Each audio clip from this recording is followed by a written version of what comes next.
Hello నమస్తే. నేను journalist Srinivas. ఈరోజు ఆంధ్రప్రదేశ్ వార్తాపత్రికలో వచ్చిన వార్తలు, ఆ వార్తల వెనకున్న వాస్తవాల్ని విశ్లేషించే ప్రయత్నం చేద్దాం. ముందుగా సాక్షి పేపర్‌లో గుప్పెట్లో ఫ్రీ హోల్డ్ పేదల భూములపై చంద్రబాబు సర్కారు గూడు పుటాని 7,50,000 ఎకరాలను 22A నుంచి తొలగించాలని మంత్రివర్గం ఉపసంఘం సిఫార్సు. 2 వారాలు దాటినా ఇంతవరకు వెలువడని జీవో. ఇదే అదనుగా ఫ్రీ హోల్డ్ కాని భూములను కొట్టేసేందుకు సన్నాహకాలు. తాజాగా మరికొన్ని అసైన్డ్ భూములపై గురిపెట్టిన టీడీపీ నేతలు. పాత ఫ్రీహోల్డ్ భూములు జాబితాలో వాటిని కలిపి సొంతం చేసుకునే యత్నాలు. 27,40,000 ఎకరాల అసైన్డ్ భూములపై పేద రైతులకు సంపూర్ణ హక్కులు కల్పిస్తూ వైఎస్ఆర్సీపీ హయాంలో చట్ట సవరణ. అధికారంలోకి రాగానే వాటిని 22A జాబితాలో చేర్చి రైతులను క్షోభకు గురి చేసిన చంద్రబాబు సర్కారు 2 ఏళ్ల పాటు ఆ భూములపై నిషేధాన్ని కొనసాగించి డ్రామాలు. విలువైన అసైన్డ్ భూములన్నీ తమ చేతుల్లోకి వచ్చాక తాపీగా జీవో ఇచ్చే యోచనలో ప్రభుత్వం ఉంది.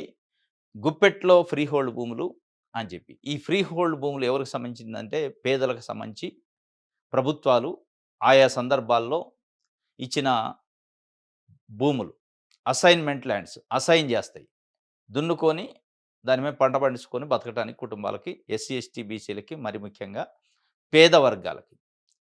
భూములో ప్రభుత్వం భూములను పంచితే ఆ భూములను అసైన్‌మెంట్ ల్యాండ్స్ అంటారు. వాటిపైన ఫ్రీ హోల్డ్ చేయాలని ఒక ఆలోచన చేసిండు జగన్మోహన్ రెడ్డి ప్రభుత్వం ఉన్నప్పుడు. అంటే ఒక సర్టెన్ టైమ్ అయిన తర్వాత, ఎక్స్‌పీరియన్స్ వచ్చిన తర్వాత, ఒక 20 సంవత్సరాలు పూర్తయ్యి అసైన్‌మెంట్ ల్యాండ్ తీసుకున్న తర్వాత వాళ్ళకి ఫ్రీగా దాని మీద బ్యాంక్ లోన్ తీసుకోవడానికి, అమ్ముకోవడానికి, తాకట్టు పెట్టుకోవడానికి, దేనికైనా అమ్ముకోవడానికి అన్నిటికి అవకాశం ఇస్తూ పట్టా ల్యాండ్స్‌కి ఎట్లయితే ఉంటదో సేమ్ అట్లనే దీన్ని ఫ్రీ హోల్డ్ చేద్దాం. ఇక వాళ్ళదే అంటే యాజమాన్య హక్కులు కల్పిద్దామని చెప్పి 27,40,000 ఎకరాలకి వైఎస్ జగన్మోహన్ రెడ్డి గారు ముఖ్యమంత్రిగా ఉన్నప్పుడు ఫ్రీ హోల్డ్ చేస్తే దానిపైన తెలుగుదేశం పార్టీ మీడియా పెద్ద ఎత్తున గగ్గోలు పెట్టింది. అట్ట చేస్తారు పేదల భూములను ఫ్రీ హోల్డ్. వాళ్ళకి అవకాశం ఎట్లా ఇస్తారు అని చెప్పి. అంటే చంద్రబాబు నాయుడు గారు ప్రభుత్వంలో ఎట్లా ఉంటదంటే పారిశ్రామికవేత్తలకి, పెట్టుబడిదారులకి వాళ్ళకి ఫ్రీ హోల్డ్ ఉంటది. కానీ పేద రైతులకు ఫ్రీ హోల్డ్ ఉండదు. అనేది వైఎస్ఆర్‌సీపీ ఆ విధానం తీసుకొని మేము పేదల పక్షము అని చెప్పే ప్రయత్నం చేసి పేదలకు 27,40,000 ఎకరాలని రెగ్యులరైజ్ చేసేసింది. ఫ్రీ హోల్డ్ చేసింది. దాన్ని ఏం చేశారంటే ఈ ప్రభుత్వం వచ్చిన తర్వాత కొన్ని దాంట్లో రద్దు చేశారు. ఫ్రీ హోల్డ్ కాదా ఈ 22A జాబితాలో మళ్ళా పెట్టాల్సిందే. పేదల భూములు నిషేధిత జాబితాలో పెట్టాలని చెప్పి ఒక 2 సంవత్సరాల పాటు గడిపిన తర్వాత మొన్న క్యాబినెట్‌లో ఈ మధ్య కాలంలో తాజాగా జరిగిన క్యాబినెట్ మీటింగ్‌లో ఒక 7,50,000 ఎకరాలను మళ్ళా ఫ్రీ హోల్డ్ చేసేద్దాం అని చెప్పి పెట్టారు. మరి చెప్పారు. క్యాబినెట్‌లో ఒక తీర్మానం అయింది. క్యాబినెట్‌లో తీర్మానం అయితే ఎట్లా ఉంటదంటే వెంటనే జీవోలొస్తాయి. కానీ రాలే. ఇప్పటికీ రాలే. 2, 3 వారాలు గడిచిపోతుంది. అంటే దీని ఎనక ఏం జరుగుతుంది అంటే ఈ ఫ్రీ హోల్డ్ 7.5 లక్షల ఎకరాలను ఫ్రీ హోల్డ్ చేస్తాం మేము గూడా. అంటే ఏదైతే ఫ్రీజ్ చేశారో జగన్మోహన్ రెడ్డి ఇచ్చిన భూముల్ని ఆ ఫ్రీజ్ చేసిన వాటిని మళ్ళా మామూలు చేసేస్తాం, రిలీజ్ చేస్తాం అని చెప్పారు. ఈ రిలీజ్ పేరుతోని తెలుగుదేశం పార్టీ నాయకులు, కార్యకర్తలు, వాళ్ళ మండల నాయకులు, గ్రామ నాయకులు వాళ్ళ చేతుల్లో కొన్ని భూములు పెట్టుకొని ఈ పేదల దగ్గర అసైన్‌మెంట్ ల్యాండ్స్ ఏదైతే ఉంటాయో వాటిని కాగితాల పైన రాయించుకొని వీళ్ళు కొన్నట్టు చేసి, వీళ్ళు కొనుక్కున్నాక జీవో వస్తది. ఆ కొనుక్కున్న వాటికి ఫ్రీ హోల్డ్ అయింది. ఇదంతా ఏందంటే పేదల నుంచి పెద్దలకొచ్చిన తర్వాత ఫ్రీ హోల్డ్. భూములేం పేదలయి, ఫ్రీ హోల్డ్ అయ్యేది పెద్దలకి. ఇప్పుడు ఎట్లయితే మనం పంటల విషయంలో గిట్టుబాటు ధర, మార్కెట్ సెంటర్‌లు ఇవి అని చెప్తుంటారు కదా! ఈ రైతుల దగ్గర పంట ఉన్నప్పుడు రాదు. గిట్టుబాటు ధర రాదు. మార్కెట్ సెంటర్‌లు పెట్టరు. ప్రభుత్వం సెంటర్‌లు పెట్టి కొనుగోలు చేయదు. ఎప్పుడో చేస్తది లాస్ట్‌లో. ఈ లోపు ఏం చేస్తారు మధ్య దళారులొచ్చి మొత్తం ఆ పంటను కొంటారు. వ్యాపారులు చిన్న చిన్న వ్యాపారులొచ్చి కొని, పెద్ద వ్యాపారులు, చిన్న వ్యాపారులు కొని వాటిని గోడౌన్స్‌లో స్టోర్ చేసిన తర్వాత అప్పుడు ఇస్తది గవర్నమెంట్. రైతులకు మనం మద్దతు ధర ఇవ్వాలి. మార్కెట్ సెంటర్‌లు పెట్టాలని. ఆ సెంటర్‌లకు వచ్చే ధాన్యం ఎవరిదంటే ఈ దళారులు. సేమ్ ఈ ఫ్రీ హోల్డ్‌లో అదే జరుగుతుంది. రేపు ఫ్రీ హోల్డ్‌లో ఏం జరగబోతుందంటే మొత్తం 7.5 లక్షలలో ఎవరైతే బడా బాబులు ఉంటారో వాళ్ళ చేతుల్లోకొస్తది. పేదల భూమే అది. కానీ వీళ్ళు కొంటారు. అంతకో ఇంతకో అడ్డీకి పావుషేరుకు కొని కాగితాలు రాయించుకొని వాటిని ఫ్రీ హోల్డ్ చేపించుకుంటారు. తర్వాత వాటి కోసం జీవో తీస్తారు. అంటే ఈ ఫ్రీ హోల్డ్ నిర్ణయం క్యాబినెట్ ఎందుకు తీసుకుంది? గతంలో జగన్మోహన్ రెడ్డి గారు చేసిన ఫ్రీ హోల్డ్‌ని ఎందుకు హోల్డ్‌లో పెట్టిందంటే ఇగో ఈళ్ళ కోసం. పేదల భూములు పెద్దల చేతిలో పెట్టి భూములు పేదలవి ఫ్రీ హోల్డ్ పెద్దలకా అనే ఒక సందేశం అయితే ఇస్తున్నట్టు అనిపిస్తుంది. ఇది కాదు చంద్రబాబు నాయుడు గారు దీనిపైన ఆలోచించాలి. అసలు ఏం జరుగుతుంది? ఎందుకు మనం ఫ్రీ హోల్డ్‌ని జగన్మోహన్ రెడ్డి చేసిన ఫ్రీ హోల్డ్‌ని మళ్ళా ఫ్రిడ్జ్‌లో పెట్టినాం. దాన్ని ఎందుకు హోల్డ్ చేసినాం? మళ్ళీ ఇప్పుడు ఎందుకు ఇస్తున్నాం? దీని వెనక ఏముంది? అనేది ఆలోచించాలి. మీరు ఆలోచించకపోతే మీరే దీని వెనక కర్త, కర్మ, క్రియ అయ్యి దీనికోసమే తెలుగుదేశం పార్టీ నాయకుల చేతిలోకి పేదల భూములు వెళ్ళటానికే మీరు ఈ ఫ్రీ హోల్డ్ భూముల్ని 22A జాబితాలో పెట్టినట్టు అర్థం చేసుకోవాల్సొస్తది. ఇది పేదల భూములు పేదలై పెద్దలకి ఫ్రీ హోల్డ్ చేసే కార్యక్రమం స్టార్ట్ అయిందట. ఇదొక వార్త అయితే. ఇక బాబు సర్కార్ అప్పుల రికార్డు 22 నెలల్లో చంద్రబాబు సర్కారు చేసిన అప్పులు 3,37,221 కోట్లు. సగటున నెలకు 15,328 కోట్లు. సగటున రోజుకి చేస్తున్న అప్పు 511 కోట్లు. అంటే ప్రతిరోజు అప్పు లేనిది ఎళ్ళట్లే. 500 కోట్ల పైచిలుకు ప్రతిరోజు అప్పు చేస్తేనే చంద్రబాబు నాయుడు గారు ప్రభుత్వాన్ని నడపగలుగుతున్నారు. డబుల్ ఇంజిన్ సర్కార్ అంటున్నారు. మరి ఈ డబుల్ ఇంజిన్ సర్కార్‌లో కూడా మేము సంపదని పెంచుతూ అని చెప్పారు గదా! ప్రజలు అడుగుతున్నది. మరి సంపాదన పెంచకుండా అప్పులు పెంచడం ఏంటి? రోజు 511 కోట్ల రూపాయలు అప్పులు చేసి ఏం పరిపాలిస్తారు? ఈ అప్పులు ఎవరి పైన పడతాయి మళ్ళా? అప్పు చేసి పప్పు కూడు తిన్నట్టు అయితుంది కథ ఆంధ్రప్రదేశ్ రాష్ట్ర ప్రజలది. అంటే ఒక రోజుకి 500 కోట్లు అప్పు చేస్తే తప్ప ప్రభుత్వం నడవదు. పరిపాలన నడవదు. మేము సంపద సృష్టిస్తాం, అద్భుతాలు చేస్తాం. డబుల్ ఇంజిన్ సర్కార్‌లో చాలా ముందుకు పోతుంది. ఆంధ్రప్రదేశ్ రాష్ట్రం అద్భుతమైన ప్రగతి వైపు దూసుకుపోతుంది. వికాసం చెందుతుంది. ఏం వికాసం? అప్పులలోనా? వికాసం చెందుతుంది అంటున్నారు. దేనిలో? అప్పులలో వికాసం చెందుతుంది. ఆదాయంలో వికాసం లేదు. నిధుల్లో వికాసం లేదు. కేంద్రం నుంచి రావాల్సిన గ్రాంట్‌లలో వికాసం లేదు. ఉన్నది అల్లా అప్పులలో ఉంది. 500 కోట్ల రూపాయల పైచిలుకు ప్రతిరోజు దినసరి అప్పు చేస్తే తప్ప దినం గడవని పరిస్థితి. ఇది ఒక వార్తని దాదాపు 3,37,000 కోట్లట ఇప్పటివరకు. ఇది ఒక వార్త అయితే. ఇంత అన్యాయమా తల్లి శత్రువుకు పావులా పనిచేస్తున్న షర్మిల కోసం కన్న కొడుకుపై అబండాల. విజయమ్మకు రాచమల్లు శివప్రసాద్ రెడ్డి ప్రశ్న. విజయమ్మపై షర్మిల ఒత్తిడి సుస్పష్టంగా కనిపిస్తుంది. తాజా లేఖ ద్వారా తాను ఒకవైపు ఉంటానని విజయమ్మ మరోసారి స్పష్టం చేశారు. ఈడీ అటాచ్మెంట్లో ఉన్న షేర్లు తప్పుడు అఫిడవిట్ ఇచ్చి మరీ బదిలీ చేయడం దుర్మార్గం. జగన్ బెయిల్ రద్దయ్యే అవకాశం ఉందని తెలిసి మోసపూరితంగా చేశారు. వైఎస్ఆర్ పేరు ఎఫ్ఐఆర్లో పెట్టిన కాంగ్రెస్ను గెలిపించాలని మీరు కోరడం నిజం కాదా? షర్మిల ప్రభావం మీ పైన ఎంత ఉందో దీన్ని బట్టి తెలియడం లేదా? తండ్రికి సంబంధం లేని ఆస్తులను, కొడుకు ఆస్తులను పెళ్ళైన 15 ఏళ్ల తర్వాత కూతురికి పంచాలనడం సబబేనా అని చెప్పి మాజీ ఎమ్మెల్యే రాచమల్లు శివప్రసాద్ రెడ్డి నిన్న ఒక కౌంటరు స్టేట్మెంట్ ఇచ్చారు. దేనికంటే వైఎస్ విజయమ్మ గారు నిన్న ఒక లెటర్ రిలీజ్ చేశారు. లెటర్ కాదు అది. Affidavit. Notarised affidavit. Jaganmohan Reddy మా బిడ్డకి అన్యాయం చేసిండు. బిడ్డ కొడుకులకి అంటే మనవడు జగన్మోహన్ రెడ్డి మేనగోడలు, మేనల్లుడికి అన్యాయం చేసిండు. ఆస్తుల పంపకాల్లో, పంపిణీల్లో ఎప్పటికైనా న్యాయం చేస్తాడని అనుకుంటున్నా. అన్యాయం చేసిండని ధృవీకరించింది. ఎప్పటికైనా న్యాయం చేస్తాడు అని మళ్ళీ ఒక స్టేట్మెంట్ ఆశిస్తున్నా అని చెప్పారు. దీనికి సంబంధించి ఈ కౌంటర్ ఏనిచ్చిండు. దానికి సంబంధించి సాక్షి పేపర్ రాసింది. వాస్తవంగా ఇది వాళ్ళ కుటుంబ పంచాయతీ. ఇది రాష్ట్రానికో, రాష్ట్ర ప్రజలకో, ప్రభుత్వానికో సంబంధం లేదు. జగన్మోహన్ రెడ్డి గారు, షర్మిల గారు, విజయమ్మ గారు వాళ్ళ ఆస్తుల పంపిణీ, ఆస్తుల పంపకాలు వాళ్ళకి సంబంధించినవి. దీంట్లో ఒక రూపాయి ప్రజలకు వచ్చేది లేదు. ప్రజలకు సంబంధించింది అందులో ఒక రూపాయి ఉండే అవకాశం లేదు. ఉంటే అప్పుడు మనం అనుకోవచ్చు. లేదు. దీనిపైన ఈరోజు అంటే కొన్ని పేపర్లు ఎటువంటి ద్వంద్వ నీతి ప్రయోగిస్తాయి అనేది మనకి స్పష్టంగా ఆంధ్రజ్యోతి ఈనాడులో ఆ ఆస్తుల షర్మిలవే అని చెప్పి తల్లి చెల్లి మధ్య జగన్ ఉక్కిరిబిక్కిరి. షర్మిలపై వైసీపీ నేతలు దాడికి చెక్కు. అసత్య ప్రచారం ఆపాలనితో ఎంఓయూలో ఉన్నవి ఆమెకు చెందాల్సిందే. కుటుంబ ఆస్తుల పంపకాలు జరగలేదు. నలుగురు మనవలకు సమానంగా చెందాలి. ఇదే వైఎస్ ఉద్దేశం, ఆదేశం. మేనల్లుడు, మేనకోడళ్ళకి జగన్ అన్యాయం చేశారు. నిజం నా దేవుడికి, నా కుమారుడికి తెలుసు. బాండ్ పేపర్పై విజయలక్ష్మి స్పష్టీకరణ. Notarised bond paper. జనరల్గా సరే ఆమె నోటరైజ్డ్ రాసిందా, బాండ్ పేపర్ ఏమి రాసింది అనేది కొద్దిసేపు పక్కన పెడితే ఆంధ్రజ్యోతి, ఈనాడు పేపర్లో బ్యానర్ ఐటమ్ ఫ్రంట్ పేజీలో ఈరోజు వార్త. షర్మిల వాళ్ళ కూతురు కొడుక్కి జగన్మోహన్ రెడ్డి అన్యాయం చేసిండని వారి తల్లి విజయమ్మ గారు చెప్పినట్టు ఒక వార్త. అది వాళ్ళ కుటుంబ సమస్య వాస్తవంగా. సరే రాశారు. మీరు పత్రిక కాబట్టి రాశారు. ఇదే అంశంలో బిఆర్ నాయుడు గారికి సంబంధించిన వీడియో వస్తే ఏం రాశారు మీరు? దానివల్ల రాష్ట్రానికి నష్టమా? లేదంటే ఏమన్నా దాన్ని ఆ పదవిని ఉపయోగించి ఆయన దుర్వినియోగం చేసిండా? అది వ్యక్తిగత విషయం. అక్కడ ఒక ధార్మిక సంస్థకు ట్రస్ట్ బోర్డు చైర్మన్‌గా ఉన్న వ్యక్తి కొన్ని అసాంఘిక కార్యకలాపాలు వస్తున్నాయి అనే ఆరోపణ వచ్చినప్పుడు అది అసాంఘికమా లేదా తెలవదు గానీ అసాంఘికం లేదంటే అంటే ఇల్లీగల్ రిలేషన్‌షిప్ ఉందా అనే ఒక కోణంలో వీడియో రిలీజ్ అయినప్పుడు ఆ వీడియో తప్పా? ఒప్పా? ఆ వీడియో నిజమా? అబద్ధమా?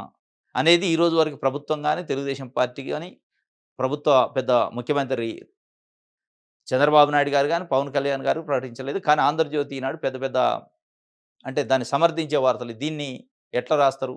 వైఎస్ఆర్‌సీపీ మీడియా. దీంట్లో ఏముందసలు? వీళ్ళే సమర్థించటం. అసలది వ్యక్తిగతం. దీనివల్ల రాష్ట్రానికి ఏమన్నా అన్యాయం జరిగిందా? ఆయన వీడియో వలన, ఆయన కౌగిలింతల వలనో అని రాశారు. ఒక ధార్మిక సంస్థకి ట్రస్ట్ బోర్డ్ చైర్మన్ ఆయన. దానివల్ల రాష్ట్రానికి అన్యాయం జరిగిందా? ట్రస్ట్‌కి అన్యాయం జరిగిందా? ధార్మిక సంస్థలకు అన్యాయం జరిగిందా? నమ్మకానికి అన్యాయం జరిగిందా? అనేది స్పష్టంగా కనపడుతుంది. దాన్నే వెనకేసుకొస్తారు ఆ రోజు. అదేం వ్యక్తిగతం అంటారు. వేరే పేపర్‌లు, టీవీ ఛానెల్‌లు రాస్తే.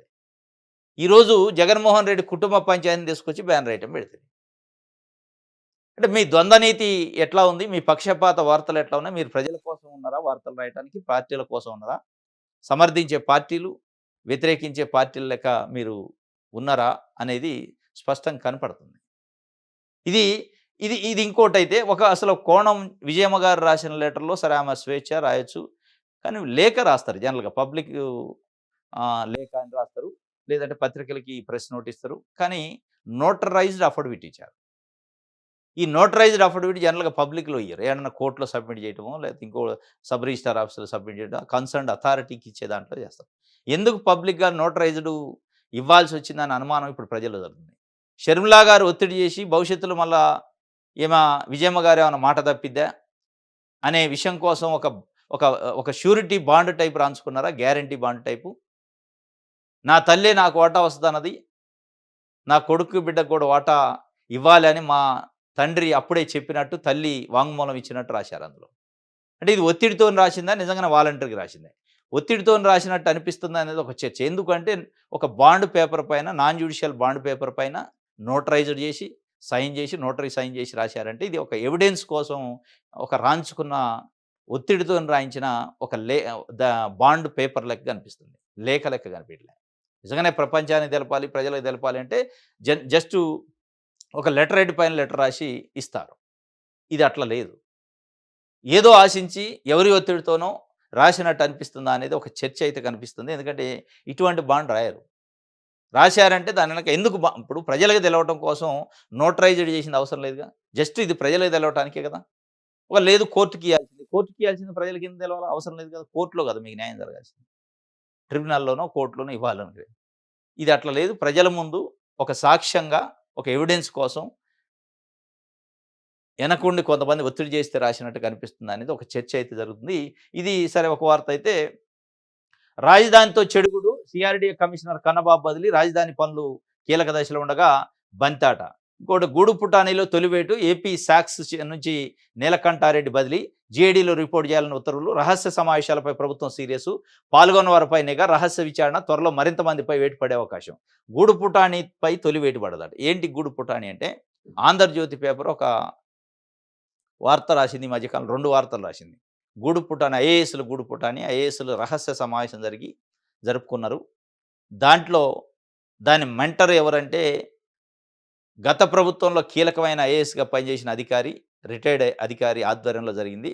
ఒక గత ప్రభుత్వంలో కీలకంగా పనిచేసిన ఒక ఐఏఎస్ అధికారి, రిటైర్ అయిన అధికారి పిలిస్తే ఒక 15 మంది ఐఏఎస్ ఆఫీసర్‌లెళ్లి సమావేశమయ్యి, ఆయన ఆదేశాలను పాటించి చంద్రబాబు నాయుడు గారి ప్రభుత్వాన్ని బదనాయం చేయాలని, వారి ప్రభుత్వ ప్రతిష్టను దిగజార్చాలని, ప్రభుత్వంలో జరిగే లీక్ చేయాలని కోరినట్టు, వాళ్ళు ఓకే అన్నట్టు గూడు పుటాని జరుగుతుందని రాశారు.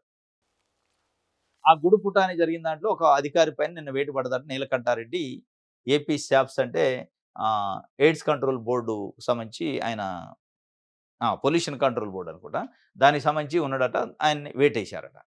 గూడు పుటాని పైన వేటు అన్నాడు. ఇక్కడికొచ్చేతలక రాజధానితో చెడుగుడు ఆడుతున్నారు సీఆర్‌డీఏ కమిషనర్ కన్నబాబు బదిలీ. మరి కన్నబాబు ఏమి గూడు పుటాని చేసిండు కన్నబాబు కూడా ఉండా గూడు పుటానిలో? రాజధానిలో అనేక సమస్యలున్నాయి. రాజధాని రైతులకు సంబంధించి రాజధాని వ్యవహారాలలో సీఆర్‌డీ అధికారిని ఈ టైంలో బదిలీ చేయటం ఏంటి? చెడుగుడు ఆడుతున్నారు రాజధానితోని అని చెప్పి రాశారు. మొత్తం నిన్న 6 ఐఏఎస్ ఆఫీసర్లు బదిలీ అయ్యారు. ఈ 6లో గూడు పుటానిలో ఉన్న అధికారులు ఎంతమంది? దాంట్లో కన్నబాబు ఉన్నాడా? మరి కన్నబాబు దగ్గరకొచ్చటానికే రాజధానితోని చెడుగుడు ఆడుతున్నది. నీలకంఠారెడ్డి ట్రాన్స్‌ఫర్ ఏమో వెయిట్ అంటివి. మరి కన్నబాబు పైన కూడా వెయిటేగా ట్రాన్స్‌ఫర్ చేస్తే? ఇది వెయిటా? కాదా? అసలు రాజధానితో చెడుగుడు ఆడుతుంది ఎవరు? ఎవరు రాజధాని పైన రాజకీయం చేస్తున్నారు? రాజధాని అనే ఒక అంశాన్ని 2014 నుంచి ఈరోజు 2024 వరకు తీసుకొని రాజకీయం చేస్తుందెవరు? దానిపైన చెడుగుడు ఆడుతుందెవరు? ఆటలు ఆడుతుందెవరు? ఈ ఆటలో బలిపశువు అవుతున్నదెవరు? రాజధానికి భూములు ఇచ్చిన రైతులు కాదా? ఈ రోజు వరకి రాజధానికి ఎందుకు గుర్తింపు లేదు? కేంద్ర ప్రభుత్వం పార్లమెంట్‌లో చట్టం ఎందుకు చేయట్లేదు? ఆంధ్రప్రదేశ్ రాజధాని అమరావతి అని ఇప్పటికి కూడా.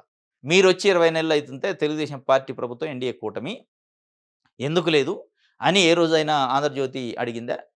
చెడుగుడు ఆడుతుందని చెప్తుంది. ఈ చెడుగుడు ఆడేదెవరు? ప్రభుత్వంలో ఉన్నోళ్ళు ఆడాలి ఆడితే. ఆ రోజు భూములు తీసుకున్నప్పుడు గాని, ఈ రోజు ప్రభుత్వంలో ఉన్న వాళ్ళు గాని, రెండో ఫేజు భూములు తీసుకుంటుంది గాని, భూములు ఇచ్చిన రైతులకు రిటర్నబుల్ ప్లాట్లు ఇచ్చే విషయంలో జరుగుతున్న అన్యాయం గాని, ఇదంతా చేస్తుంది ఎన్‌డీఏ కూటమి ప్రభుత్వం. ఈ చెడుగుడు ఆడుతున్న అధికారిని ట్రాన్స్‌ఫర్ చేసి చెడుగుడు ఆడినట్టు చెప్తుంది. మరి అదేదో ప్రభుత్వాన్ని సూటిగా ప్రశ్నించకుండా చెడుగుడు ఆడేదెవరు? జగన్మోహన్ రెడ్డి ఆడుతుండా? చంద్రబాబు నాయుడు ఆడుతుండా? పవన్ కళ్యాణా? ఇది ఒక రాజకీయ ఎజెండాగా మిగిలిపోయే అవకాశం ఉందా అనిపిస్తుంది. ఈ వార్తలు ఇటువంటివి చూస్తుంటే.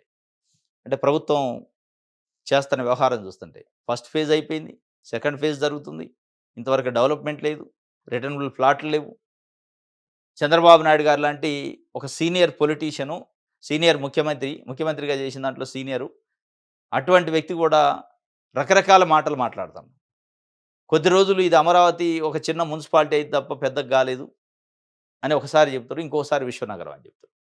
మీరు భూములు ఇదే భూములతోనైతే నేను ఏం చేయలేను. మళ్ళీ ఇంకో ఫేజు సెకండ్, థర్డ్ ఫేజ్ ఇస్తే తప్ప నేనేం చేయలేను. లేదంటే అమరావతి ఒక మున్సిపాలిటీకే పరిమితం అయిద్దని రైతులను బెదిరించిన దాఖలాలున్నాయి.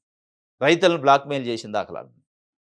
మీరు ఆల్రెడీ 53,000 ఎకరాలు సేకరించిన భూములు ఏం చేశారో చెప్పకుండా, మీరు భూములు ఇయ్యకపోతే మళ్ళొకసారి నేను అడిగిన భూములు ఇయ్యకపోతే మున్సిపాలిటీ అయిద్దని చెప్తుంటే, మరి దీన్ని బ్లాక్‌మెయిల్ అనాలా? ఏమనాలి? ఏం సాధించినట్టు? ఎవరు బ్లాక్‌మెయిల్ చేస్తన్నారు? అనేది ఎవరు గూడు పుటాని చేస్తన్నారు? ఎవరు చెడుగుడాడుతున్నారు? అనేది అమరావతి రైతులు రాష్ట్ర వ్యాప్తంగా ఉన్న ప్రజలకి తెలవాల్సిన ఈ అంశాలియి. ఆ గూడు ఈ ఈ చెడుగుడులో ఆట ఆడుతుందెవరు? రాజకీయ ఆట, రాజకీయ క్రీడ చేస్తుందెవరని. ఇంకోటి గూడు పుటాని పైన తొలివేట అంటుండు. మరి 6గురు అధికారులు ట్రాన్స్‌ఫర్ అయ్యారు. ఇది గూడు పుటానిలో ఉన్నోళ్ళు 6గురా? అది చెప్పట్లే. ఒక అధికారికి వేటు పడంగానే మరసల ఆ గూడు పుటానిలో ఉన్నోళ్ళు ఎవరో చెబితే నిజంగా నిజంగానే సమావేశం జరిగింది వాస్తవం అనేది అంటున్నారు. ఒకవేళ నిజంగా ఒక 15 మంది ఐఏఎస్ ఆఫీసర్లు ఒక దగ్గర కూర్చొని ప్రభుత్వానికి వ్యతిరేకంగా సమావేశమయ్యారంటే ప్రభుత్వ పనితీరు ఎట్లా ఉంది? ప్రభుత్వం పైన పాలన పైన చంద్రబాబు నాయుడు గారికి ఏ పార్టీ పట్టుంది? అంటే ప్రభుత్వానికి పూర్తిగా వదిలేశారా? అధికారులు కంట్రోల్ చేయలేకపోతున్నారా? చెప్పలేని పరిస్థితుల్లో చంద్రబాబు నాయుడు గారుండా? పాలన చేయలేని పరిస్థితుల్లో చంద్రబాబు నాయుడు గారుండా? పూర్తిగా గాలికి వదిలేశారా పరిపాలనని? ప్రభుత్వానికి వ్యతిరేకంగా అధికారులే సమావేశం అయ్యే కాడికొస్తే రేపు ఎమ్మెల్యేలు, ఎమ్మెల్సీలు, ఎంపీల పరిస్థితి ఏంది? వాళ్ళు గూడా ఇట్లాంటి గూడుపుటాన్ని చేస్తారా? అంటే ప్రభుత్వ ఆదేశాలను పాటించాల్సిన అధికారులు ఈ పరిస్థితి ఉంటే రాజకీయ నాయకుల పరిస్థితి ఏంటి? ఇది మొత్తానికైతే చంద్రబాబు నాయుడు గారు పరిపాలన పైన పట్టు లేదు. చంద్రబాబు నాయుడు గారికి పరిపాలన అధికారుల పైన పట్టు లేదు. చంద్రబాబు నాయుడు గారి పైన గూడుపుటాన్ని నడుస్తుంది ప్రభుత్వం పైన అని చెప్పే ప్రయత్నం ఆంధ్రజ్యోతి చేస్తున్నట్టుంది. రైట్. ఇది ఒక వార్త. రైట్. ఇది రంజాన్‌కి సంబంధించి ఈద్ ముబారక్ ఒక ప్రకటన ఇచ్చారు ఐఎన్‌పీఆర్ డిపార్ట్‌మెంట్ నుంచి. మంచిది సంతోషం. ఇవ్వాలి గూడా. వాళ్ళకి పండగ శుభాకాంక్షలు. ముస్లిం మైనారిటీలకి చంద్రబాబు నాయుడు గారు ప్రభుత్వం చేస్తున్న స్కీముల గురించి రాశారు. రాస్తే బానే ఉంది. ఇక్కడ పవన్ కళ్యాణ్ గారు డిప్యూటీ సీఎం. ఈయన ఫరూక్ గారు ఆయన ముస్లిం మైనారిటీ శాఖ మంత్రి. మరి లోకేష్ గారేంటి? లోకేష్ గారి ఫోటో ఎందుకు మధ్యలో? ఇదే రాష్ట్ర ప్రజలకు తెలవాల్సింది. ప్రతి ప్రభుత్వ ప్రకటనలో లోకేష్ గారు ఎందుకుంటుండు? ఉప ముఖ్యమంత్రి గాదు. ఉప ముఖ్యమంత్రి పవన్ కళ్యాణ్ గారు ఉండు కాబట్టి ఇయ్యొచ్చు. లేదంటే లోకేష్ గారిని కూడా ఒక ఉప ముఖ్యమంత్రి చేసేయండి. నంబర్ 2 ఉప ముఖ్యమంత్రి. చేస్తే ఎటువంటి ఈ టెక్నికల్ ఇష్యూ రాదు వాస్తవంగా. లేదంటే అన్ని శాఖలకు ఒక కొత్తగా ఒక శాఖ క్రియేట్ చేయండి. అన్ని శాఖలకు ఇన్‌చార్జ్ అని చెప్పి.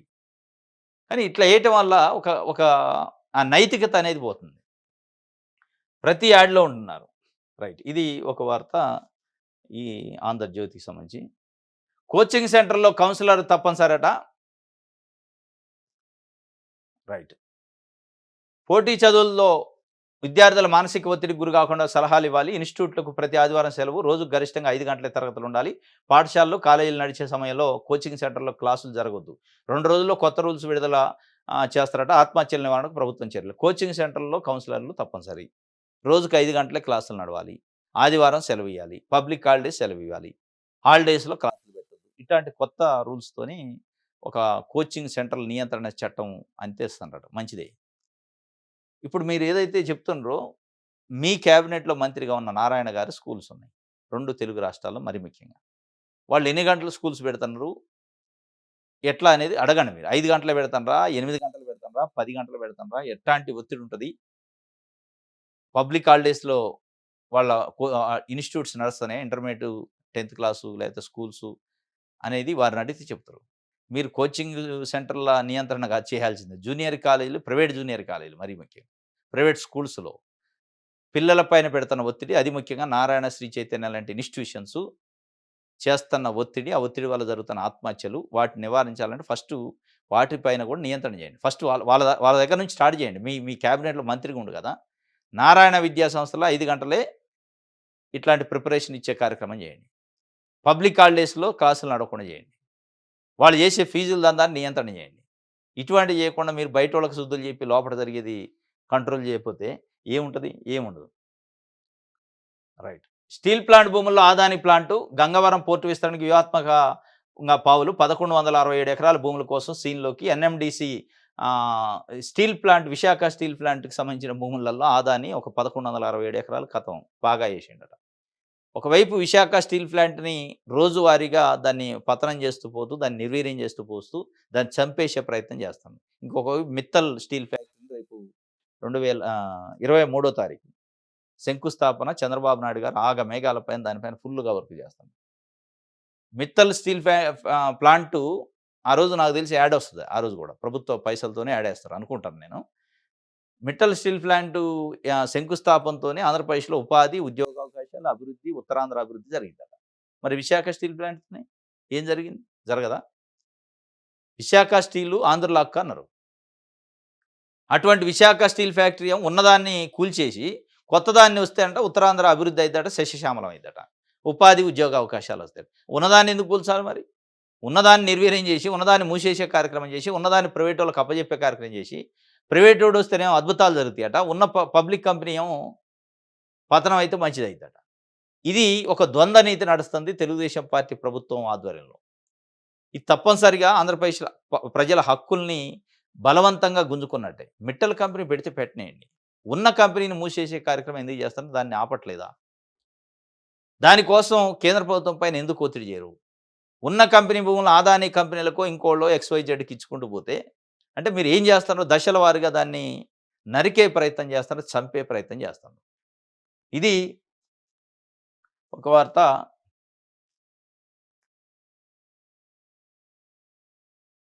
రైట్. ఈనాడు చూద్దాం.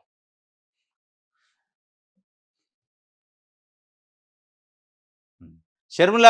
షర్మిల పిల్లలకు జగన్ అన్యాయము. ఇది ఈనాడుకి కూడా సేమ్ బ్యానర్ ఐటెమ్. ఆంధ్రజ్యోతికి ఏముందో ఈనాడుకి అదే ఉంటది. అదే తెలుగుదేశం పార్టీలో ఉన్న నాయకులో, తెలుగుదేశం పార్టీకి దగ్గరగా ఉన్న నాయకులో, లేదా వీళ్ళు నమ్ముకునే సామాజిక వర్గానికి సంబంధించిన నాయకులకు సంబంధించిన ఇంట్ల పంచాయతీ అయితే, ఇళ్లల్లో పంచాయతీ అయితే, ఆస్తుల తగాదైతే వార్త రాయాలి. ఎందుకు రాయాలంటే అది వాళ్ళ పర్సనల్, మనకెందుకది? దానివల్ల రాష్ట్రానికి గాని, రాష్ట్ర ప్రజలకి ఏమన్నా నష్టమా అంటారు. ఇక్కడికొచ్చి ఆళ్ళు రాస్తారు. టీటీడీ చైర్మన్ ఉదంతమే చూసినాం మనం. ఇది ఒక వార్త అయితే.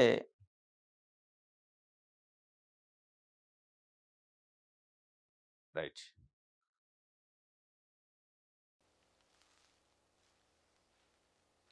మిత్తల్ స్టీల్ ప్లాంట్‌కి అంతా సిద్ధం. 23న ముఖ్యమంత్రి చేతుల మీదుగా శంకుస్థాపన. మారనున్న ఉత్తరాంధ్ర, గోదావరి జిల్లాలు రూపురేఖలట. స్టీల్ ప్లాంట్ శంకుస్థాపనకు చురుగ్గా సాగుతున్న ఏర్పాట్లు. ఇప్పుడు ఉత్తరాంధ్ర, గోదావరి జిల్లాల రూపురేఖలు మొత్తం మారతాయట మిట్టల్ స్టీల్ ప్లాంట్ వస్తే. మరి విశాఖ స్టీల్ ప్లాంట్ మూసేస్తే? విశాఖ స్టీల్ ప్లాంట్ ఉంటే ఉండదా? ఉత్తరాంధ్ర సస్యశ్యామలం కాదా? రూపురేఖలు మారవా? ఎప్పటినుంచో కొన్ని దశాబ్దాల నుంచి నడుస్తున్న ఉత్తరాంధ్ర విశాఖ స్టీల్ ఫ్యాక్టరీని మూసేసి, ఎక్కడి నుంచో తెచ్చి మిత్తల్ స్టీల్ ప్లాంట్ పెడితే, ప్రజల భూముల్ని, ప్రభుత్వ భూములను లాక్కొని ఆడ స్టీల్ ఫ్యాక్టరీ పెడుతుంటే, దాంతోనే ఉత్తరాంధ్ర రూపురేఖలు మారతాయట. గోదావరి జిల్లాల రూపురేఖలు మారతాయి. ఇప్పుడున్నదాన్ని మూసేస్తే కూడా మారతాయి. అంటే ఉన్నదాన్ని మూసి పబ్లిక్ అంటే ప్రజల సొమ్ముని, ప్రజల ఆస్తిని ధ్వంసం చేసి, మూసేసి ఎవడో ప్రైవేటోడు తెచ్చి మెటల్ స్టీల్ ప్లాంట్ పెడితే దాని గేట్‌లోకి కూడా పోనీయమన్నారు. దానిపైన ప్రజలకి ఏమాత్రం హక్కుండదు. 1% కూడా హక్కుండదు. దాంతోని రూపురేఖలు మారిపోతది. ఏంది దాంట్లో బంట్రోతు జాబులు చేయాలా? ఇది ఒక వార్త ఈనాడుకి సంబంధించి.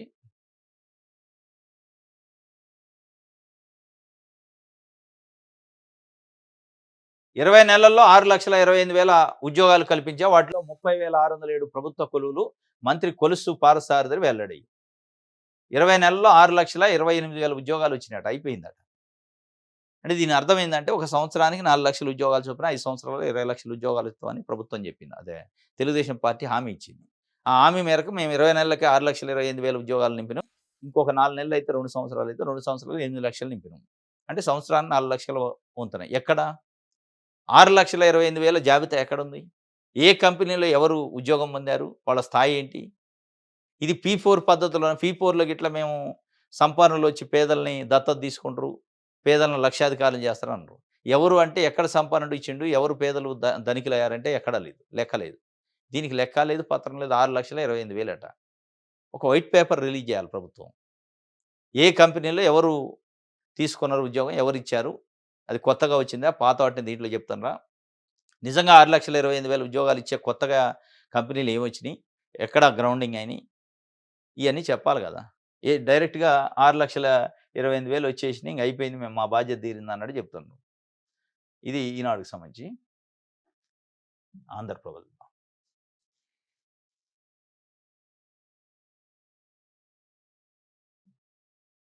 రైట్.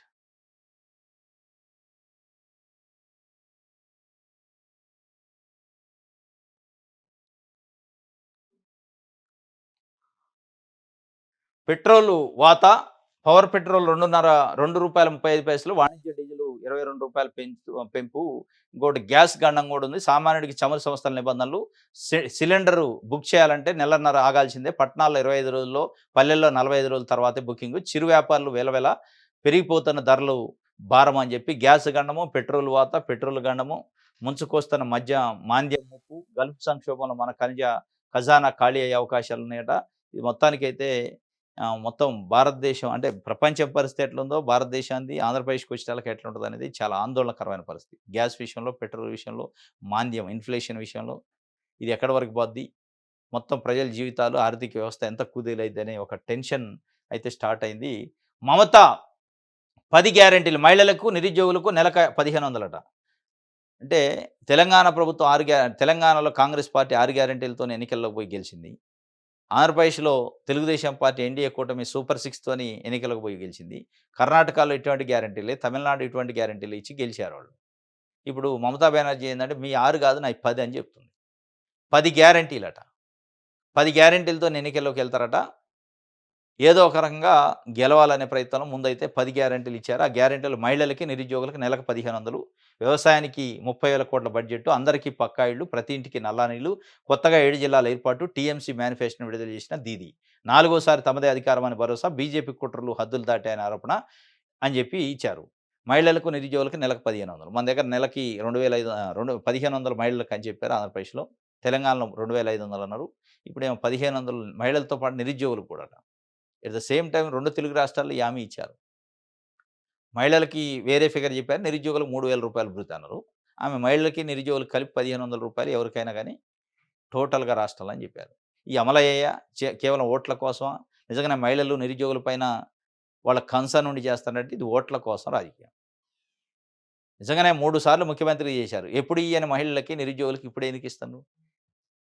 ప్రతి ఇంటికి నల్లా నీళ్లు. 3 సార్లు ముఖ్యమంత్రి చేసిన దీదీ ఎందుకివ్వలే ప్రతి ఇంటికి నల్ల నీళ్లు? అంటే ఈ 15 సంవత్సరాలు మీరు చేసిన పరిపాలన ఏంటి? ప్రతి ఇంటికి నీళ్లు ఇవ్వలేని పరిస్థితి. మహిళలకి, నిరుద్యోగులకి సాయం చేయలేని పరిస్థితి. ఆహ్, పేదలకి ఇల్లు ఇయ్యలేని పరిస్థితి ఉందన్నట్టుగా కొత్తగా హామీలు ఇచ్చారంటే. ఇగో ఇట్లుంటది మనోళ్ళు రాజకీయ నాయకులు 10 హామీలుతోనొచ్చారు.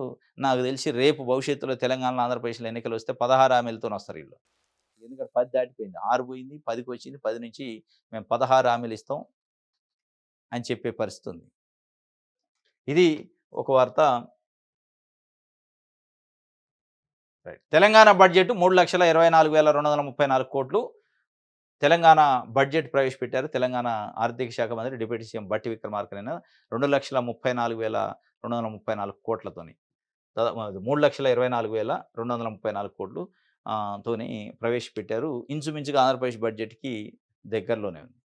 కాకపోతే తెలంగాణ గవర్నమెంట్ ఒక అద్భుతమైన పథకాన్ని మొత్తం రాష్ట్ర వ్యాప్తంగా ప్రతి ఇంటికి ఇందిరమ్మ బీమా అని పెట్టింది. ప్రతి ఇంటికి ఇందిరమ్మ బీమా అంటే ఇంటి యజమాని చనిపోతే ఏదన్నా అనివార్య కారణాలతోని యాక్సిడెంట్‌తోని అట్లా ఒక రూ. 5,00,000 ఇన్సూరెన్స్ వాళ్ళకి ఆ కుటుంబానికి చెందే విధంగా రైతు బీమా ఎట్లయితే ఉందో ఇప్పుడు రైతు బీమా అంటే రైతుకు పట్టాదారు పాస్ పుస్తకం ఉన్న రైతు చనిపోతే అది నేచురల్ డెత్ కావచ్చు, యాక్సిడెంటల్ డెత్ కావచ్చు, ఏదైనా కావచ్చు. ఆ రైతు పక్షాన ఆ రైతు కుటుంబానికి ప్రభుత్వం ఇన్సూరెన్స్ కంపెనీతోని టై అప్ అయ్యి ఒక 5,00,000 ఇప్పిస్తుంది.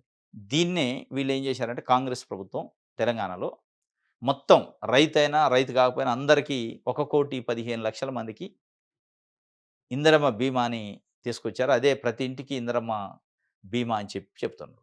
ఇక దాంట్లో మరి రేషన్ కార్డ్ ఉన్నోళ్ళకని కొద్దిసేపు మళ్ళా మార్చారు. రేషన్ కార్డ్ ఉన్నోళ్ళకి మాత్రమే పేదదానికే తేడా లేకుండా అందరికి ఇయ్యం అని చెప్పారు. ఇది ఇంప్లిమెంటేషన్ ఇప్పుడు కాదు, జూన్ 2 నుంచి రాష్ట్ర అవతరణ దినోత్సవం. అప్పటికి గైడ్‌లైన్స్ వస్తాయి అనుకుంటా. దీనికి ఇన్సూరెన్స్ కంపెనీకి ప్రభుత్వమే పే చేస్తుంది. పే చేసి ఆ ఇన్సూరెన్స్‌ని వీళ్ళు క్లెయిమ్ చేసుకుంటారు ఎప్పుడైతే డెత్ అయిన కుటుంబాలు. ఇది ఆంధ్రప్రభకు సంబంధించి. ఇది ఈరోజు న్యూస్ అనాలిసిస్. రేపు తాజా వార్తలతోని తిరిగి కలుసుకుందాం. Thank you.